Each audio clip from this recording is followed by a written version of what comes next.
Hello, my name is Nathan Trent from Money Mechanics, and today we're going to talk about unemployment.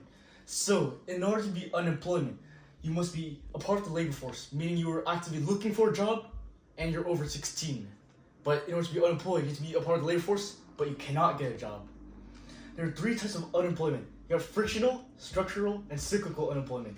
Frictional unemployment is when you simply quit your job and search for another job. Structural unemployment is when the society evolves and your skills are no longer in demand. And cyclical unemployment is when there's a recession. During recessions, businesses have to lay off workers since they can't afford paying the workers anymore. So if you got laid off of your job during a recession, that's called being cyclically unemployed.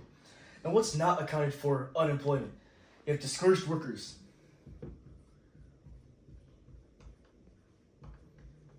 In order to be a discouraged worker is someone who would much like a job but cannot get a job. They failed so many times to get a job that they don't even try to get a job anymore. They're not accounted for unemployment, but they should be accounted for unemployment. And there's also phantom unemployment. Phantom unemployment is when someone doesn't even want a job, but they say they do want a job in order to get the unemployment benefits. Those people are accounted for unemployment, but should not be accounted for unemployment. And we have the NAIRU, the Natural Accelerated Inflation Rate of Unemployment. This is usually around like 4%. When there's less than 4% unemployment, there's usually like accelerated inflation because too many people have jobs. When too many people have jobs, too many people have money. When too many people have money, people spend their money.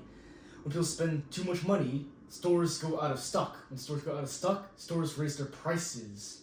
That's why if there's too little unemployment, there will be more inflation. Now, full employment or maximum employment does not mean 0% unemployment. It means around 4 or 5% unemployment, usually like a bit above the NAIRU.